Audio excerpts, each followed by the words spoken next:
Welcome to Pondering Passages. I'm Curt Austin. My good friend David Mullins is going to be joining us soon, and we're going to talk today about Psalm 145. Beautiful passage. When you think about the Psalms being a couple thousand years old, it's really cool how something that was written then can still touch us where we are today. Because the one thing that's constant is God's grace, God's love, His everlasting love for us. It's an encouragement. And if you're really interested, we do have a little message for our own children at the end of this. So stick around towards the end. They want to hear this, I know, because it's going to be life-changing for them. And we'll see you when we come back.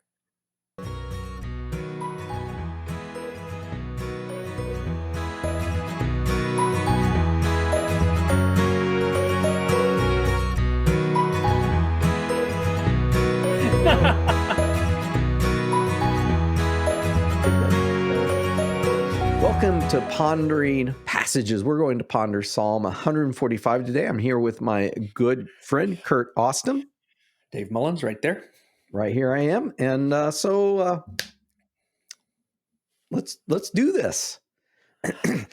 I should probably say we've been chatting for about an hour already. So sometimes it's just hard to jump right into the show. But we are here, Psalm 145. Curt, give me the full report.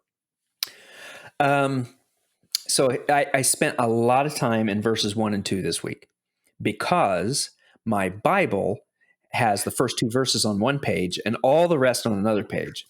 And so I would start to read it and it's like, golly, that's really good stuff. And I would read it and I would reread it and I was like, that is so good. But Just by the two verses? Yeah, just 1 and 2. I really thought verses 1 and 2 were amazing. And then as you read on down, I think it's just a beautiful psalm. I really do. Yeah, it is a challenge. It's a good challenge in one respect for me. Can I quickly go through the psalm and just point out something that is just kind of glaring? I'll just go ahead and do this. I'll go ahead and do this. Glaring like this? Yeah, not quite like that.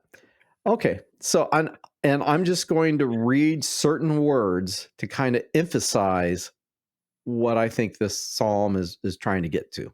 Nice. Okay. Right. Starting with verse 1. Forever and ever. I'm not seeing it. I see Psalm 145, a psalm of praise of David. All right. We can do that. We can do. Okay. Let me.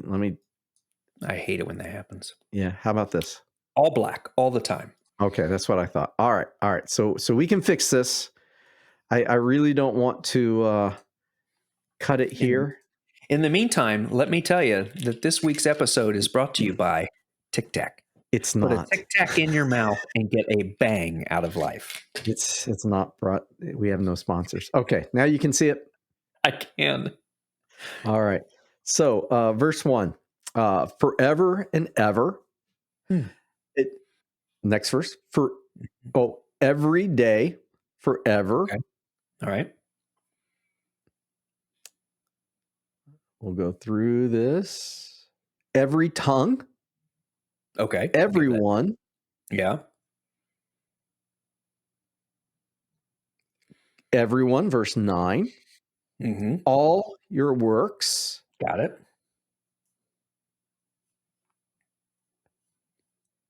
It's taking me a while to read through this. Always.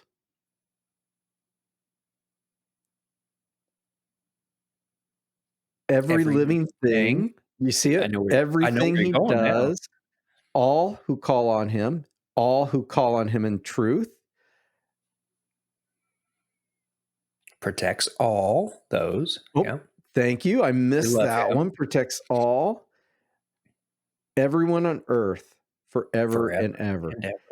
And I think I probably missed some, but when you step back and look at this, all through this, forever and ever, every day, all you see those words come up over and over and over. And that's not by accident.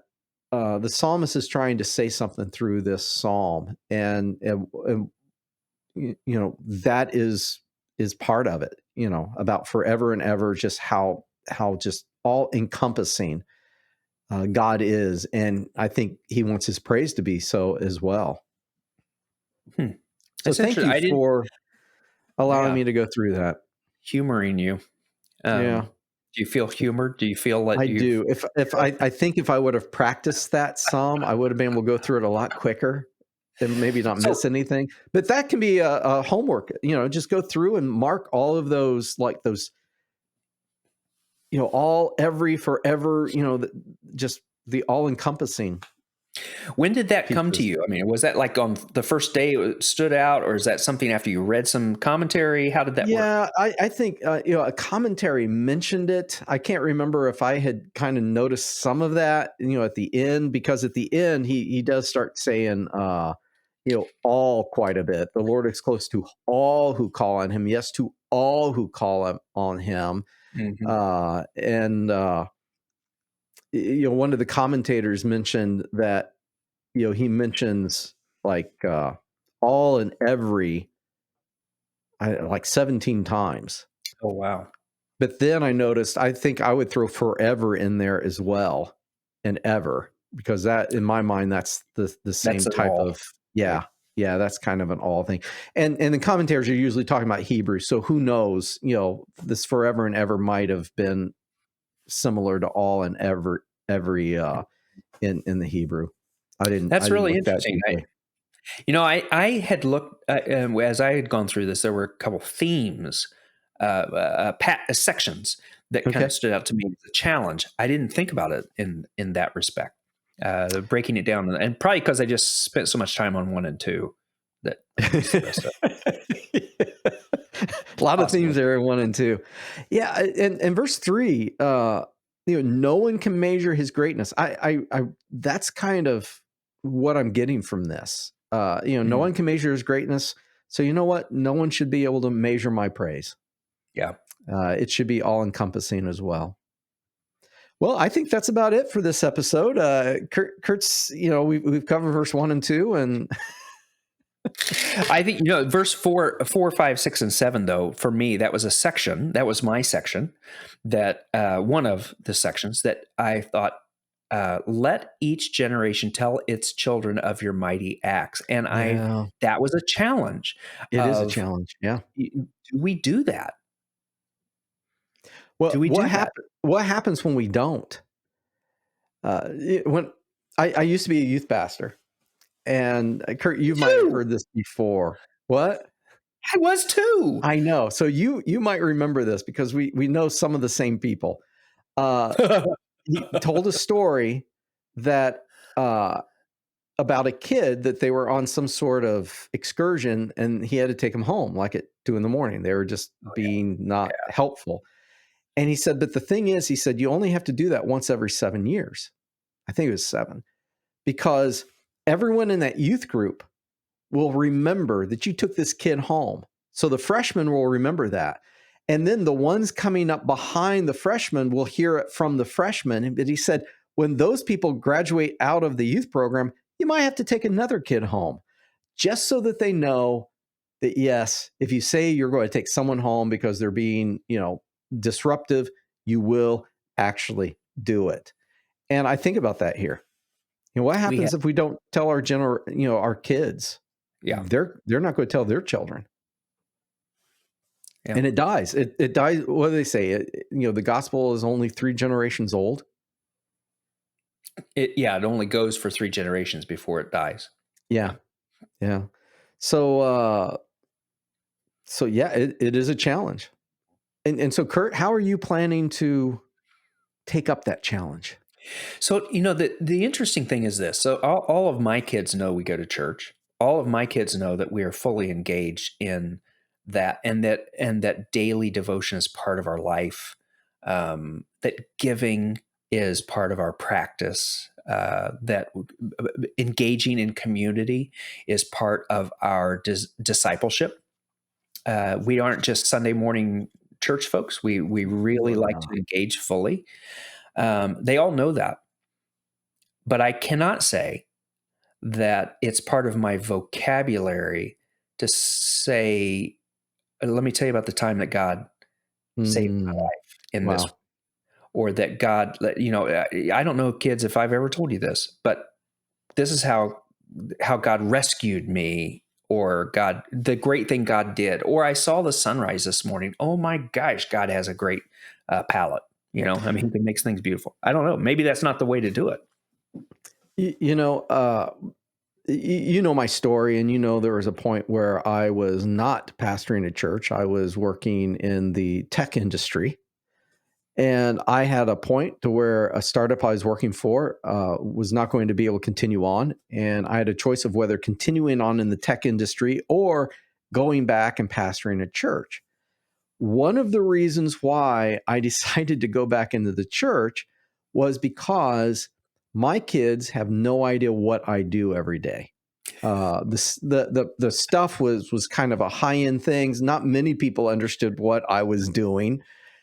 And I thought, you know what? I think it'd be cool to be a pastor again. My kids will understand that. They'll understand and they'll see, what Jesus is doing in a very real and mighty way. Did that work out? I can't say yet. But I would say, are you ready for this? This is going somewhere, Curt. I know it is. You always go somewhere. We are doing this show. And maybe this is one of our attempts, because maybe some point our kids will watch these. And I'm hoping at my funeral that, when they have the slideshows where they run the slideshows of pictures of you, I'm just asking them during my funeral, just run Pondering Passages nonstop during the calling, during the funeral. They'll be out in the waiting area, and people can they're forced to watch Pondering Passages during the funeral. Yeah, we should go ahead and record our last show. Oh, I like it. Just in case. This is going to be our last show.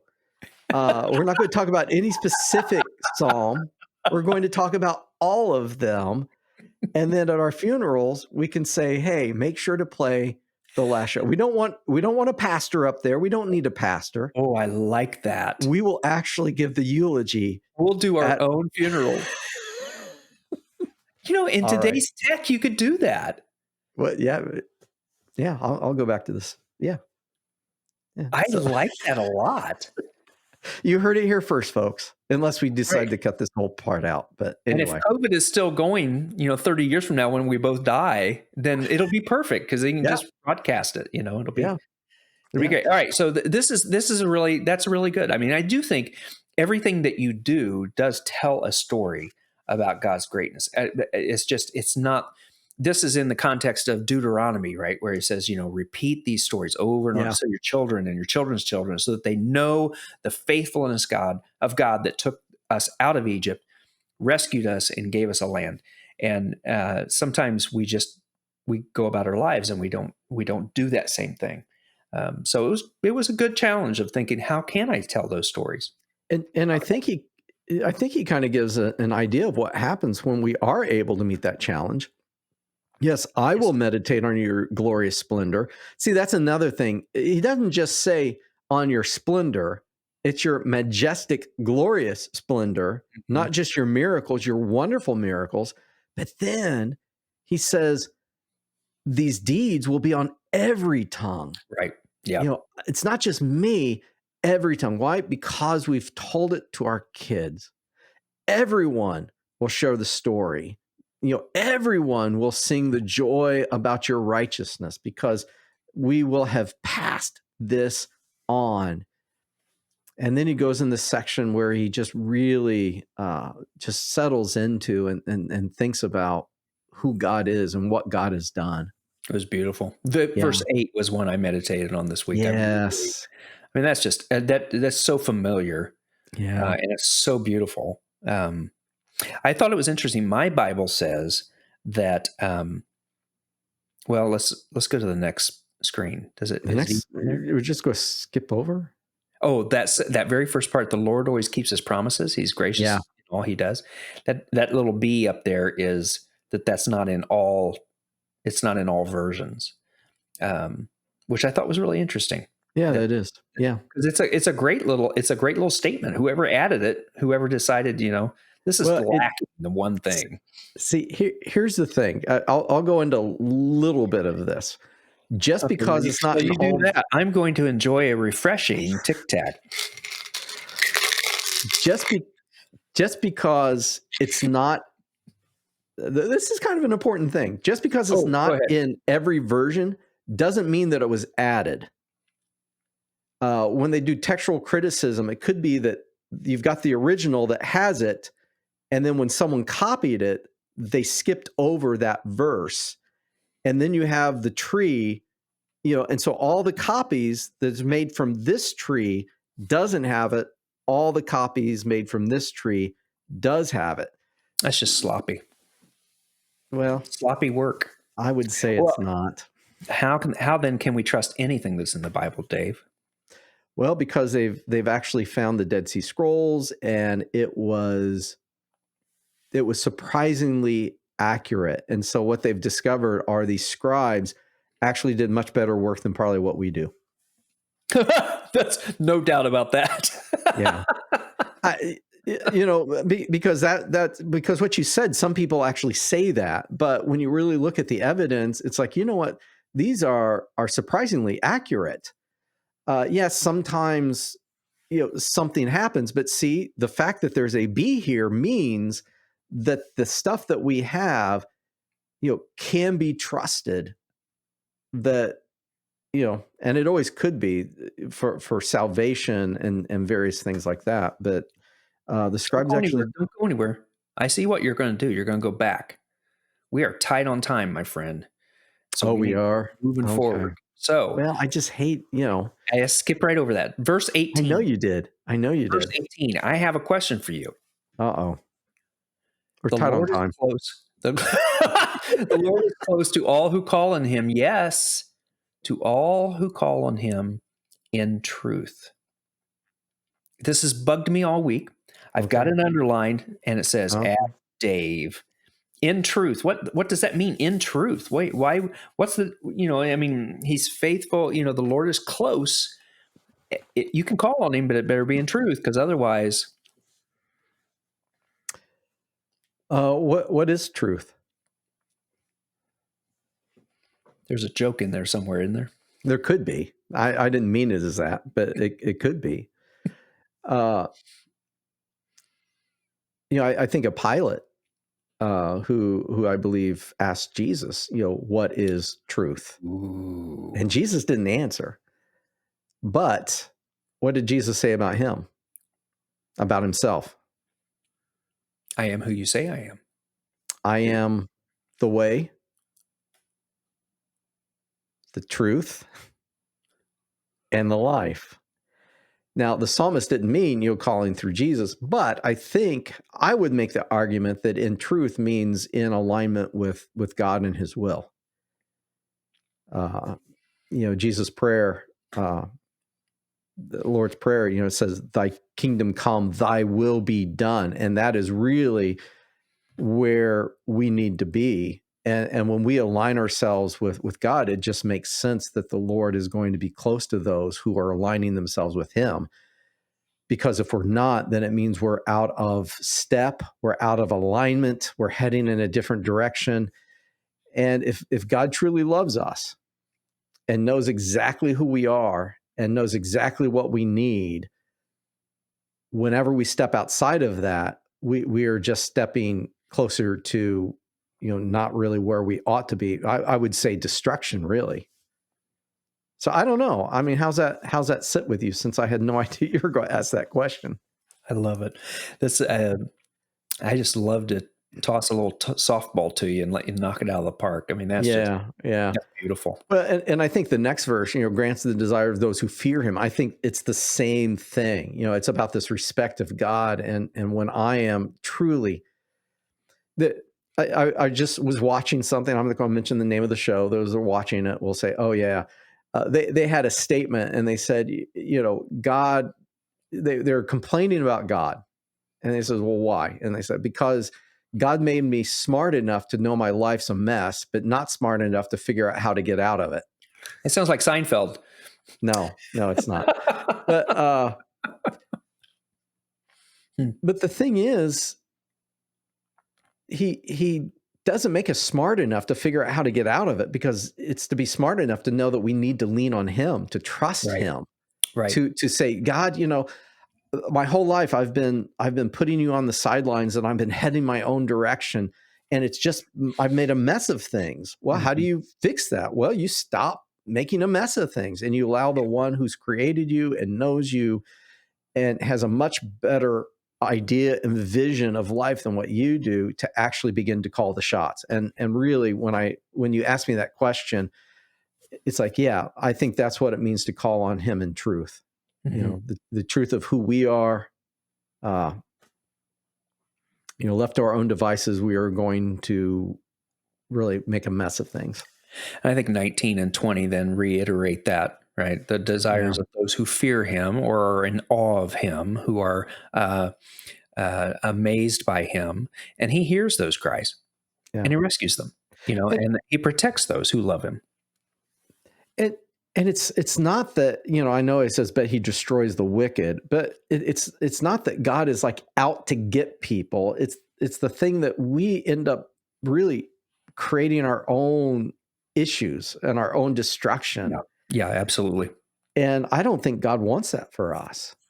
But this psalmist spends more time talking about the righteousness of God, his ability to hear, his desire to help us, to carry the burden. Is that the next verse? No, it's number 14. The Lord helps the fallen and lifts those bent beneath their loads. You're right. Yeah. I mean, he tells all of these beautiful things. It's only at the very last is saying it's the people that just ignore him entirely, that don't basically are the antithesis, the anti of everything he said before. Those who love him, those who seek in truth.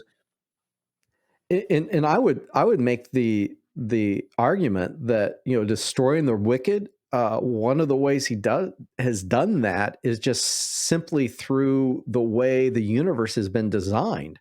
It's designed to be a place of love and compassion and grace. And if you were going to work against that, you will find that destruction.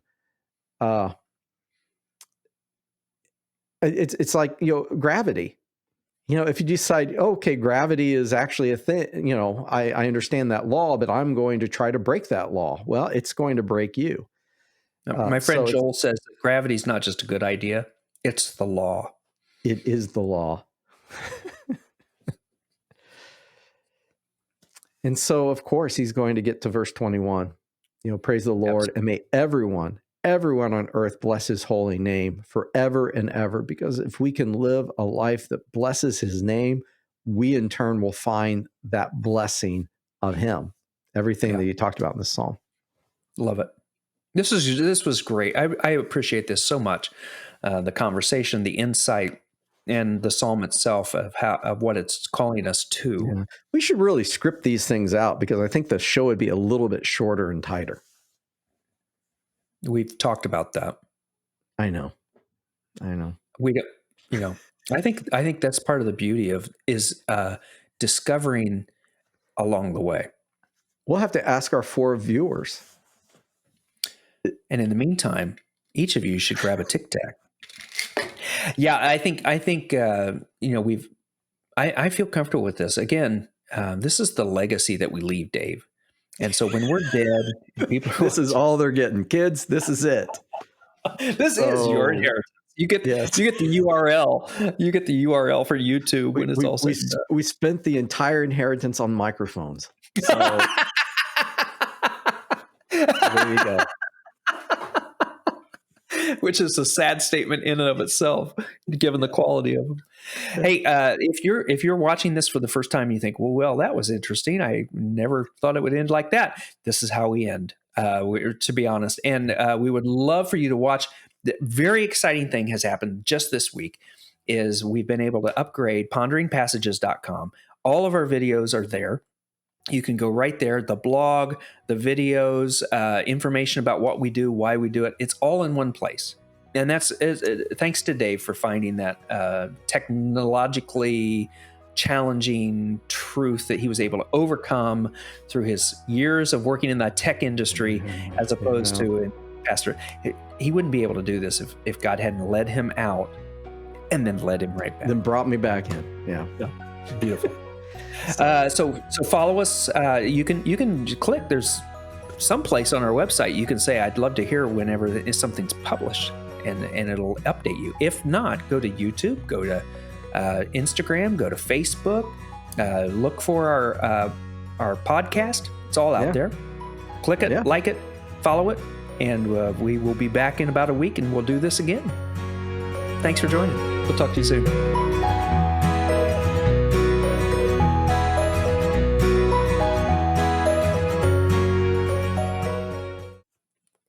We ready?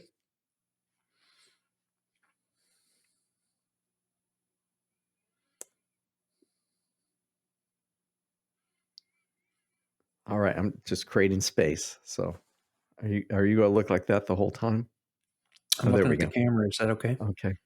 Well, you're like this. I didn't realize it. I didn't realize that. I thought you were doing it to be silly. No, it's just my normal intense. Just my normal face. All right, here we go.